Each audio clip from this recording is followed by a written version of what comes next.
BBC বাংলার অধিবেশন প্রবাহতে আপনাদের স্বাগত। আজ আপনাদের সাথে লন্ডন স্টুডিও থেকে আছি মানসী বড়ুয়া, আর ঢাকায় আমার সাথে থাকছেন আকবর হোসেন। বাংলাদেশের সর্বশেষ গুরুত্বপূর্ণ আপডেট সংবাদে আপনাকে স্বাগত। শুরুতেই সংবাদ শিরোনাম, পরে বিস্তারিত। প্রথমেই জানাবো আমাদের হাতে থাকা সর্বশেষ গুরুত্বপূর্ণ সবথেকে তাজা আপডেট সংবাদ। স্ত্রী সন্তানের মৃত্যু 3 দিন পর জামিন পেলেন ছাত্রলীগ নেতা সাদ্দাম। স্ত্রী ও সন্তানের মৃত্যু 3 দিন পর হাইকোর্ট থেকে জামিন পেয়েছেন নিষিদ্ধ সংগঠন ছাত্রলীগের বাগেরহাট সদর উপজেলা শাখার সভাপতি জুয়েল হাসান সাদ্দাম। আজ মানবিক বিবেচনায় তাকে 6 মাসের জন্য মুক্তি দেওয়া হয়েছে। এরপর জানাবো নির্বাচনে সশস্ত্র বাহিনীকে পেশাদারিত্ব এবং নিরপেক্ষ ভূমিকা পালনের নির্দেশ প্রধান উপদেষ্টার। ত্রয়োদশ জাতীয় সংসদ নির্বাচনকে সবার জন্য অংশগ্রহণমূলক ও সংখ্যামুক্ত এবং সুষ্ঠুভাবে সম্পন্ন করতে সশস্ত্র বাহিনীকে পেশাদারিত্ব, নিরপেক্ষ এবং আন্তঃপ্রতিষ্ঠানিক সমন্বয়ের মাধ্যমে পরিচালিত হওয়ার জন্য দিকনির্দেশনা দিয়েছেন অন্তর্বর্তীকালীন সরকারের প্রধান উপদেষ্টা। এদিকে একটি গোষ্ঠী ষড়যন্ত্র করছে যাতে নির্বাচন বাধাগ্রস্ত হয় বললেন তারেক রহমান। একটি গোষ্ঠী বাংলাদেশে নির্বাচনকে বানচাল করার মধ্য দিয়ে ষড়যন্ত্র করছে বলে অভিযোগ করেছেন বিএনপি চেয়ারম্যান তারেক রহমান। আজ ঢাকায় নির্বাচনী প্রচারণায় সব অভিযোগ করেছেন বিএনপি চেয়ারম্যান তারেক রহমান।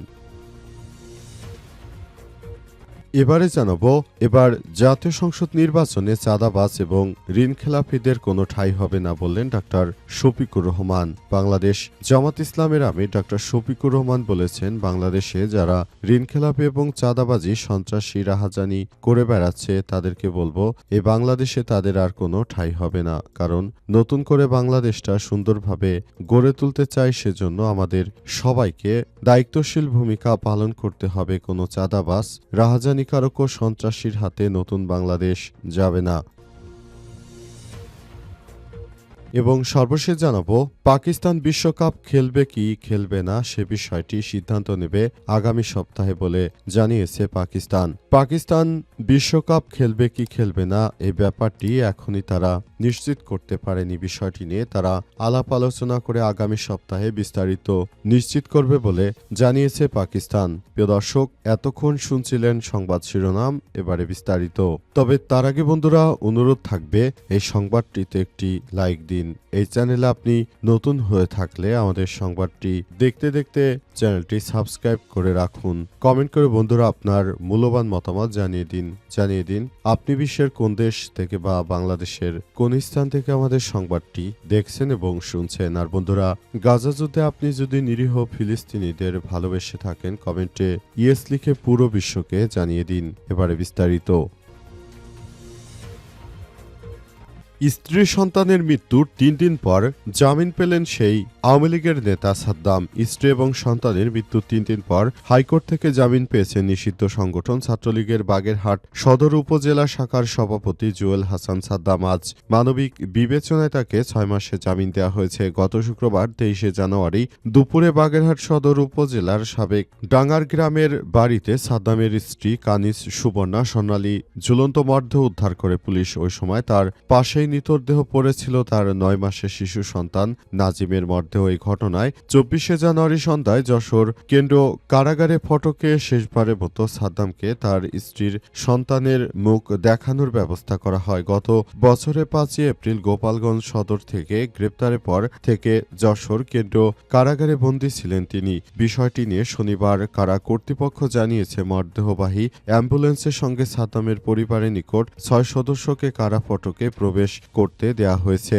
স্ত্রী এবং সন্তানকে শেষবারের মতো দেখতে মিনিট 5 সময় দেওয়া হয় সাদ্দামকে। অন্যদিকে স্ত্রী সন্তানের মৃত্যুতে প্যারোলে মুক্তির অনুমতি না পাওয়া নিয়ে বিভিন্ন মাধ্যমে সমালোচনা সৃষ্টি হলে রোববার 25শে জানুয়ারি এক বিবৃতিতে বিষয়ে অবস্থান স্পষ্ট করে স্বরাষ্ট্র মন্ত্রণালয়তে বলা হয়েছে, স্ত্রী ও সন্তানের মৃত্যুতে যশোর কেন্দ্র কারাগারে আটক বন্দী জুয়েল হাসান সাদ্দামের প্যারোলে মুক্তির বিষয়ে তার পরিবারের পক্ষ থেকে যশোর জেলা প্রশাসন বিশেষজ্ঞ জেলা ম্যাজিস্ট্রেট কিংবা যশোর কেন্দ্র কারাগার কর্তৃপক্ষ বরাবর কোনো আবেদন করা হয়নি। সাদ্দামকে মুক্তির ব্যাপারে যদি কোনোভাবে আবেদন করা হতো তাহলে তাকে আমরা মুক্ত করতে বদ্ধপরিকর থাকতাম, কিন্তু যেহেতু তার মুক্তির ব্যাপারে তার পরিবারের পক্ষ থেকে আমাদেরকে কোনোভাবেই আসলে জানানো হয়নি, সুতরাং আমরা এই বিষয়টি নিয়ে এখন পর্যন্ত বলতে পারছি না যে আসলে তার মুক্তি দেওয়া উচিত ছিল কি ছিল না, কারণ তিনি তো অপরাধের কারণেই জেলে এসেছেন। সুতরাং এখান থেকে মুক্তি পেতে হলে অবশ্যই তাকে আইনের মাধ্যমে মুক্তি পেতে হবে বলে জানানো হয়েছে। তবে তার বর্তমান পরিস্থিতি বিবেচনা করে তাকে এই মুক্তি দেওয়ার বিষয়টি সামনে আসে। নির্বাচনে সশস্ত্র বাহিনীকে পেশাদারিত্ব এবং নিরপেক্ষ ভূমিকার নির্দেশ প্রধান উপদেষ্টার। ত্রয়োদশ জাতীয় সংসদ নির্বাচনকে সবার জন্য অংশগ্রহণমূলক ও সংখ্যামুক্ত সুষ্ঠুভাবে সম্পন্ন করতে সশস্ত্র বাহিনীকে পেশাদারিত্ব, নিরপেক্ষতা এবং আন্তঃপ্রাতিষ্ঠানিক সমন্বয়ের মাধ্যমে দায়িত্ব পালনের বিষয়ে দিকনির্দেশনা প্রদান করেছেন প্রধান উপদেষ্টা অধ্যাপক ড. মোহাম্মদ ইউনূস। আজ সেনা সদরের হেলমেট অডিটোরিয়ামে আসন্ন ত্রয়োদশ জাতীয় সংসদ নির্বাচন ও গণভোট 2026 উপলক্ষে সশস্ত্র বাহিনীর ঊর্ধ্বতন কর্মকর্তাদের সঙ্গে এক মতবিনিময় সভায় তিনি এই নির্দেশনা প্রদান করেছেন। প্রধান উপদেষ্টা অনুষ্ঠানস্থলে পৌঁছালে তাকে সেনাবাহিনী প্রধান জেনারেল ওয়াকারুজ্জামান, নৌবাহিনী প্রধান অ্যাডমিরাল এম নাজমুল হাসান খান, বিমান বাহিনী প্রধান air chief marshal Hasan Mahmud Khan এবং সশস্ত্র বাহিনী বিভাগের principal staff officer lieutenant general S M Kamrul Hasan অভ্যর্থনা জানান। সবার শুরুতে প্রধান উপদেষ্টা দেশের বিভিন্ন প্রয়োজনে সশস্ত্র বাহিনীর গৌরবোজ্জ্বলের বিভিন্ন দিক নির্দেশনা তুলে ধরেন এবং অন্তর্বর্তীকালীন সরকারের প্রধান উপদেষ্টা প্রফেসর ড. মোহাম্মদ ইউনূসের সরকার জানিয়েছেন, এই নির্বাচনে সশস্ত্র বাহিনী থাকবে নিরপেক্ষ কোনো বাহিনী, যেন কোনো রাজনৈতিক দলের পক্ষ হয়ে কাজ না করে। সেজন্য তাদেরকে যে দিক নির্দেশনা দেওয়া হয়েছে সে অনুযায়ী তাদেরকে কাজ করতে বদ্ধপরিকর, কারণ তারা যদি সুষ্ঠুভাবে কাজ না করে এদেশে কখনো ভালো একটি সুন্দর নির্বাচন হওয়া সম্ভব নয়। একটি গোষ্ঠী ষড়যন্ত্র করছে যাতে নির্বাচন বাধাগ্রস্ত হয়, বললেন তারেক রহমান। একটি গোষ্ঠী কিছু ষড়যন্ত্র করছে যাতে নির্বাচন বাধাগ্রস্ত হয়, এ ব্যাপারে সকলকে সচেতন থাকতে হবে এমন মন্তব্য করেছেন বিএনপির চেয়ারম্যান তারেক রহমান। তিনি বলেন, গত 15-16 বছর আপনারা ভোট দিতে পারেননি, আপনাদের ভোটের অধিকার কেড়ে নেওয়া হয়েছে, কথা বলার স্বাধীনতা কেড়ে নেওয়া হয়েছে।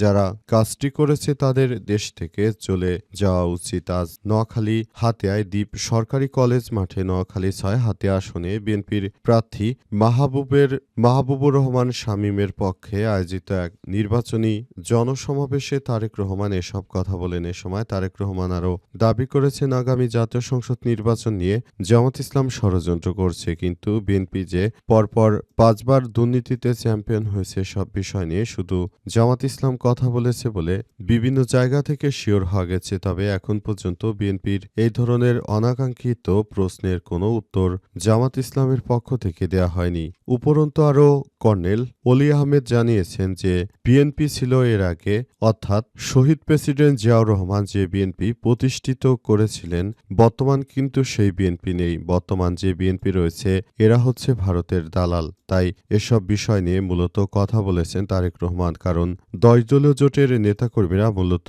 এই ধরনের কথাবার্তা বলে তাদেরকে একরকম হেয় প্রতিপন্ন করার চেষ্টা করছে বলে অভিযোগ পাওয়া গেছে এবং এই ধরনের অনাকাঙ্ক্ষিত ঘটনার মধ্য দিয়ে নতুন করে আবার সমস্যার সৃষ্টি হতে পারে বলে জানানো হয়েছে। তবে শেষ পর্যন্ত এই বিষয়গুলোকে কোন দিকে দেখবে বিএনপি জামাত সেটি তাদের নিজস্ব ব্যক্তিগত ব্যাপার। এই ব্যাপারটি নিয়ে এখন পর্যন্ত কোনো স্পষ্ট বার্তা আসলে কোনো পক্ষ থেকেই পাওয়া যায়নি। তারা একে অপরকে দোষিত করলেও কিন্তু আসল দোষিত কে সে বিষয়টি জনগণের সামনে স্পষ্ট নয়। জামাত জোট ক্ষমতায় গেলে জনগণের সম্পদের ওপর হাত দেব না, বলেন ডাক্তার শফিকুর রহমান। জামাত ইসলামের জোট যদি ক্ষমতায় যায় তাহলে জনগণের সম্পদের উপর হাত দেব না বলে ঘোষণা দিয়েছেন বাংলাদেশ জামাত ইসলামের আমির ডাক্তার শফিকুর রহমান। আজ দুপুরে মেহেরপুর সরকারি বালক উচ্চ বিদ্যালয় মাঠে আয়োজিত নির্বাচনী জনসভায় প্রধান অতিথির বক্তব্যে তিনি এই ঘোষণা দিয়েছেন। জামাতের আমির বলেন, জামাত ক্ষমতায় গেলে বেকারদের প্রশিক্ষণ দিয়ে কর্মসংস্থানের ব্যবস্থা করা হবে, চাঁদাবাজি চাঁদাবাজি দুর্নীতি বন্ধ হবে, দাঁড়িপাল্লা প্রতীকে ভোট চাওয়ার পাশাপাশি গণভোটে হ্যাঁ ভোট দেওয়ার আহ্বান জানিয়েছেন তিনি। অনুষ্ঠানে সভাপতিত্ব করেন মেহেরপুর জেলা জামাতের আমির ও মেহেরপুর ১ আসনে জামাতের জোট প্রার্থী মাওলানা তাজউদ্দিন। জামাতের আমিরের জনসভাকে কেন্দ্র করে বিভিন্ন এলাকা থেকে নেতাকর্মীরা সকাল থেকে জনসভাস্থলে অবস্থান করছিলেন। কানায় কানায় ভরে ওঠে জনসভার মাঠ এবং এখান থেকেই মূলত আগামীর নতুন বাংলাদেশ গড়ে তোলার জন্য সবাইকে একসঙ্গে নিয়ে জামাত ইসলাম কাজ শুরু করতে চায় বলে জানিয়েছে বাংলাদেশ জামাত ইসলামের নেতাকর্মীরা। তবে এখন পর্যন্ত বিষয়টি কোন দিকে যায় সেটি দেখার বিষয়।